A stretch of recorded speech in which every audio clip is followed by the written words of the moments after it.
प्रज्ञा सिंह ठाकुर भोपाल से सांसद है, कभी भी गिरफ्तार हो सकते हैं, क्योंकि एनआईए की जो विशेष अदालत है उसने बता दिया है कि मुख्य आरोपी प्रज्ञा सिंह ठाकुर है। नमस्कार, मैं हूं नवीन कुमार नंदन। मध्य प्रदेश के भोपाल से सांसद प्रज्ञा सिंह ठाकुर की मुश्किलें लगातार बढ़ती हुई दिखाई दे रही हैं, क्योंकि एनआईए की विशेष कोर्ट ने कह दिया है प्रज्ञा सिंह ठाकुर महाराष्ट्र के मालेगांव बम ब्लास्ट के मुख्य आरोपी हैं। वहां से जो स्कूटर बरामद किया गया था, दरअसल वो स्कूटर प्रज्ञा सिंह ठाकुर के नाम पर ही है, और जो गवाह ने फॉरेंसिक रिपोर्ट के मुताबिक जिस व्यक्ति ने गवाही दी है उसने साफ कह दिया है मेन आरोपी, मुख्य आरोपी प्रज्ञा सिंह ठाकुर है। और कोर्ट ने पहले ही कहा था कि मुख्य आरोपी प्रज्ञा सिंह ठाकुर ही है, लेकिन जिस तरीके से कल फैसला आया और उस फैसले के बाद ये साफ हो गया, अब कोई भी शक और संदेह नहीं है, मेन आरोपी प्रज्ञा सिंह ठाकुर है और इनकी गिरफ्तारी कभी भी हो सकती है। देखिए, अभिनव पांडे पत्रकार है, ललन टॉप के लिए काम करते हैं, इन्होंने लिखा है, ट्वीट किया है, लिखा इन्होंने, भोपाल से बीजेपी सांसद प्रज्ञा सिंह ठाकुर के लिए बुरी खबर।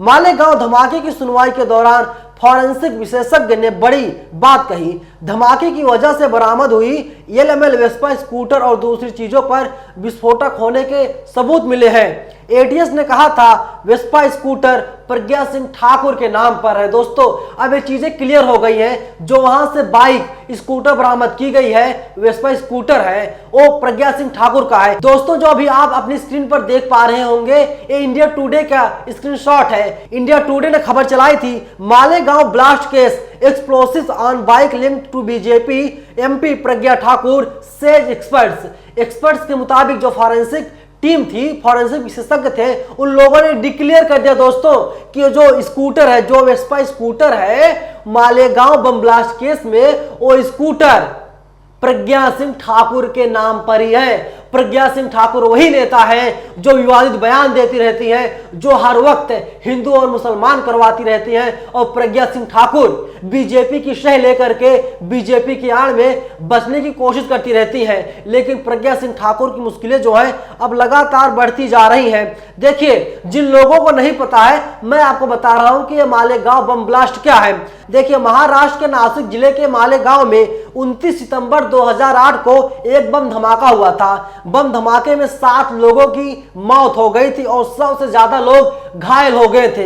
ये लोग घायल उस वक्त हुए थे और ये धमाका उस वक्त हुआ था जब मुस्लिम समाज के लोग, यानी जुमा था, वे लोग नमाज पढ़ने के लिए मस्जिद जा रहे थे और इसी बीच बम धमाका कर दिया गया, जिसमें 7 लोगों की मौत हो गई थी और 100 से ज्यादा लोग जख्मी हो गए थे। और ये बम ब्लास्ट जो हुआ था साल 2008 में हुआ था। दोस्तों, तो वहीं इस जो पूरे मामले की जांच जो है एटीएस कर रही थी। इसके बाद पूरे मामले की जांच को एनआईए को सौंप दिया गया था और अब एनआईए ने फॉरेंसिक जांच के आधार पर फॉरेंसिक विशेषज्ञ ने मुख्य आरोपी प्रज्ञा सिंह ठाकुर को ही बना दिया है।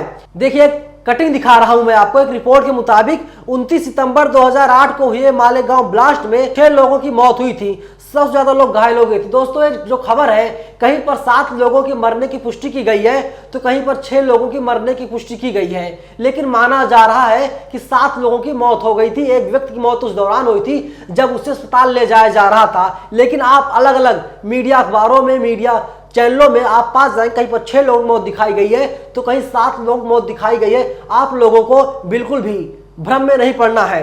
देखिए, यहां पर लिखा गया है 2008 में असिस्टेंट केमिकल एनालाइजर के तौर पर काम कर चुके फॉरेंसिक एक्सपर्ट ने बताया कि अमोनियम नाइट्रेट के निशान ब्लास्ट वाली जगह से बरामद स्कूटर पर मिले थे। गवाह ने कोर्ट को बताया था कि अमोनियम नाइट्रेट का इस्तेमाल विस्फोटक के तौर पर किया जाता है। जो विस्फोटक होता है अमोनियम नाइट्रेट होता है। अगर आपने शायद केमिस्ट्री पढ़ रखी हो तो आपको पता होगा कि अमोनियम नाइट्रेट एक विस्फोटक है और अमोनियम नाइट्रेट को स्कूटर पर रखा गया था, वेस्पा स्कूटर पर रखा गया था और अब साफ हो गया है। इसीलिए मैं बार बार कह रहा हूं, कभी भी गिरफ्तारी प्रज्ञा सिंह ठाकुर की हो सकती है। देखिए, मालेगांव ब्लास्ट के मुख्य आरोपी के तौर पर 4 और कुल 7 लोगों के नाम सामने आए थे।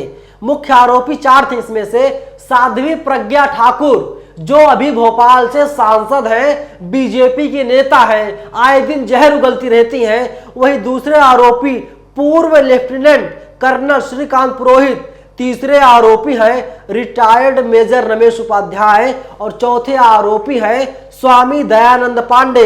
धमाकों की शुरुआत जांच महाराष्ट्र एटीएस की तरफ से करने के बाद उन पर यूएपीए की धारा लगाई गई थी। एनआईए को सौंप दिया गया था, जिसके बाद इस मामले में कर्नल पुरोहित और साध्वी समेत कुल 7 आरोपियों पर आतंकी साजिश रचने के आरोप तय हुए थे। एटीएस जांच में पाया गया इन आरोपियों के तार 2006 मालेगांव ब्लास्ट से भी जुड़े हुए थे।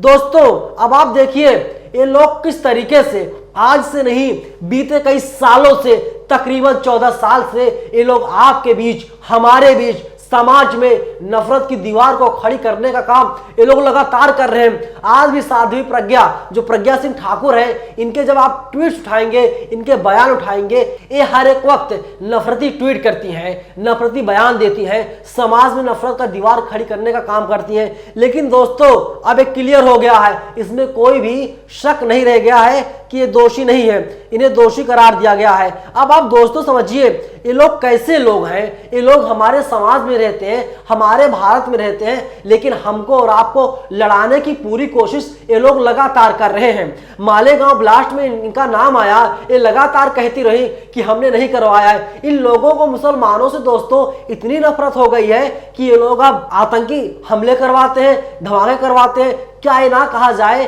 कि साध्वी प्रज्ञा ठाकुर जो है ये आतंकवादी नहीं है? इनके ऊपर भी देशद्रोह का मामला दर्ज किया गया था, इनके ऊपर भी यूएपीए लगाया गया था। कुल 7 आरोपी तय हुए हैं और 7 लोगों की मौत उस वक्त हो गई थी। दोस्त बताइए इन लोगों की मानसिकता क्या है? ये लोग समाज में हमारे और आपके बीच में जहर भरने का काम क्यों कर रहे हैं? तमाम मीडिया अखबार ऐसे हैं, तमाम मीडिया संस्थान ऐसे हैं जिन लोगों ने क्लियर कर दिया था उसी वक्त मेन आरोपी जो है साध्वी प्रज्ञा ठाकुर ही है। लेकिन जब मामला एनआईए को गया, एनआईए ने भी डिक्लेयर कर दिया है कि मेन आरोपी जो भाजपा सांसद हैं प्रज्ञा सिंह ठाकुर हैं। और फॉरेंसिक रिपोर्ट में फॉरेंसिक एक्सपर्ट ने यही कह दिया है और फॉरेंसिक एक्सपर्ट के सामने फॉरेंसिक गवाह ने भी कह दिया कि मेन आरोपी प्रज्ञा सिंह ठाकुर ही है। और अब इनका दोस्तों बचना बहुत मुश्किल है, क्योंकि गवाह ने कोर्ट को बताया कि अमोनियम नाइट्रेट का इस्तेमाल विस्फोटक के तौर पर किया जाता है और पूरा जो विस्फोटक था इनके स्कूटर पर ही रखा गया था। जब मुसलमान नमाज पढ़ने जा रहे थे, दोपहर का वक्त था, हर कोई अपने घरों से निकला था, हर मुसलमान घर से निकल करके जुमे की नमाज अता करने जा रहा था। लेकिन इन लोगों के हौसले कुछ और थे, ये लोग कुछ और ही चाह रहे थे। ये लोग जो चाह रहे थे खैर उतना नहीं हो पाया, 7 लोगों की जाने गई। इन लोगों को लगा था मालेगांव में जितने लोग भी नमाज पढ़ने के लिए जा रहे हैं हर कोई मर जाएगा। ये लोग चाह रहे थे कि पूरा मुसलमान समुदाय खत्म हो जाए, लेकिन ऐसा नहीं हो पाया। दोस्तों देखिए कोर्ट को और सबूत मिले हैं। इतना ही नहीं, कोर्ट में सबूत के तौर पर लाई गई एटीएस के ऑफिस से 5 साइकिल और 2 मोटरसाइकिल को सबूत के तौर पर पेश करने के लिए अदालत लाया गया था। स्पेशल जज वकील अदालत के कर्मचारी गवाह और आरोपी उस स्थान पर आए थे जहां पार्क वाहन किए हुए थे। सभी ने वाहनों का निरीक्षण किया, लेकिन इस दौरान फोटोग्राफी की इजाजत नहीं थी। देखिए दोस्तों लोग मर रहे हैं, लोग जाने जा रही हैं, लेकिन ये लोग क्या कर रहे हैं दोस्तों? ये लोग समाज में नफरत की दीवार खड़ी कर रहे हैं। ये लोग यही चाह रहे हैं कि मुसलमान मार दिए जाएं। लेकिन एनआईए कहते हैं ना देर है पर अंधेर नहीं है। कोर्ट है, अदालत है, अपना फैसला तो सुनाती ही है, वक्त चाहे जो लगे। एनआईए की विशेष अदालत ने साफ कर दिया है मेन आरोपी प्रज्ञा ठाकुर ही है जो सांसद हैं और अब इनकी मुश्किलें लगातार बढ़ती जा रही हैं और कभी भी इनकी गिरफ्तारी हो सकती है। गिरफ्तारी की तलवार लगातार इन पर लटक रही है। लेकिन दोस्तों देखिए बीजेपी के तमाम ऐसे नमूने हैं, मैं बार बार कहता हूं ये नमूने बीजेपी में पाए जाते हैं। जो लोग गौ रक्षा की बात करते हैं वही लोग गोवा जाकर के बीफ परोसते हैं। जो लोग बेटी बचाओ बेटी पढ़ाओ की बात करते हैं वही बीजेपी के लोग सेक्स रैकेट चलाते हैं। वहां से कई नाबालिग बच्चे और बच्चियां बरामद की जाती हैं दोस्तों। तो ये बीजेपी की मानसिकता है। खैर आपको घबराना नहीं है, आपको जागरूक और सचेत रहना है। तमाम नमूने दोस्तों ऐसे आप बीजेपी में पास जाएंगे। फिलहाल जिस तरीके से प्रज्ञा ठाकुर को मुख्य आरोपी बनाया गया है, जिस स्कूटर को यूज किया गया था पूरे हादसे को अंजाम देने के लिए, वो प्रज्ञा ठाकुर का है। आप लोगों की क्या प्रतिक्रिया दोस्तों? आप लोग अपनी राय हमें जरूर बताइएगा। शुक्रिया। नेशनल दस्तक की आपसे गुजारिश है कि अगर इसको बचाना चाहते हैं तो नेशनल दस्तक को सब्सक्राइब करने के लिए रेड कलर के सब्सक्राइब बटन को दबाएं, फिर बेल आइकन की घंटी दबाएं। नेशनल दस्तक को बचाने के लिए बहुत जरूरी है कि हर खबर को शेयर करें, लाइक करें, कमेंट जरूर करें।